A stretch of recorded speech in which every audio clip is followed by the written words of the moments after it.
Plus de 90% des gens savent exactement ce qu'il faut faire pour aller mieux, mais ils font totalement l'inverse, encore et encore. Et c'est loin d'être un manque de volonté. Malheureusement, cette dissonance vient créer chez toi un trouble mental qui te bouffe de l'intérieur petit à petit. Mais tu connais déjà, avec moi pas de blabla, je vais te donner 3 techniques applicables qui vont te permettre de contrer cette situation. Alors reste jusqu'à la fin de la vidéo. Je m'appelle Amira, art thérapeute, et pendant des années, j'ai vécu avec cette guerre intérieure. Ce qui est bon pour moi est faire systématiquement l'inverse. Et aujourd'hui, je vais t'expliquer pourquoi ton cerveau fait ça et comment arrêter de te saboter. Et là, je viens de te résumer ce qu'est la dissonance cognitive. Et un énorme fossé à l'intérieur de toi. C'est comme si tu avais le pied sur 2 bateaux différents, ils prenaient le large sur les sens opposés.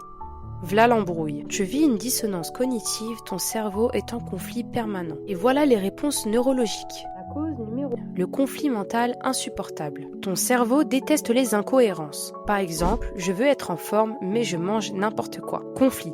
Ce conflit crée une tension psychologique énorme et ton cerveau souffre de cette incohérence. Cause numéro 2, le mécanisme de justification.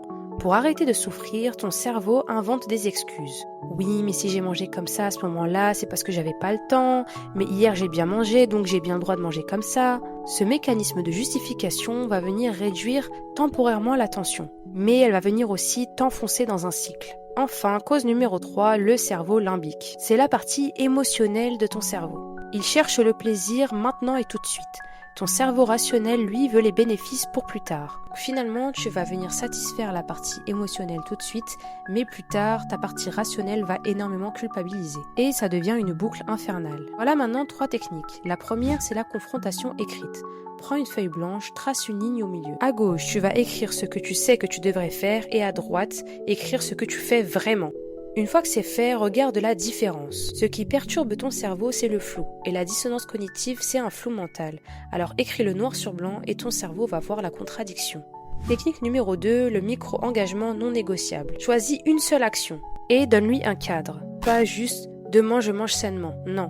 Quand je rentre du travail, je vais boire un verre d'eau avant de regarder mon téléphone. Oui, aussi petit que ça. Pourquoi ça marche? Eh bien parce qu'un engagement trop petit ne veut pas être justifié. Ton cerveau va pas trouver une excuse juste pour un petit verre d'eau. Et là, tu viens de créer une petite victoire et diminuer cette dissonance. Technique numéro 3, je viens de voir que j'avais plus le temps, donc écris-moi en commentaire et je te l'enverrai. Si cette vidéo t'a été utile, enregistre-la. Teste ces 3 techniques sur 7 jours et écris-moi en commentaire dans quel domaine de ta vie tu vis cette dissonance. Sport, études, relations, et peut-être que je pourrais te donner des conseils plus spécifiques. Et si tu as besoin d'un accompagnement et de te faire aider, commente à coup.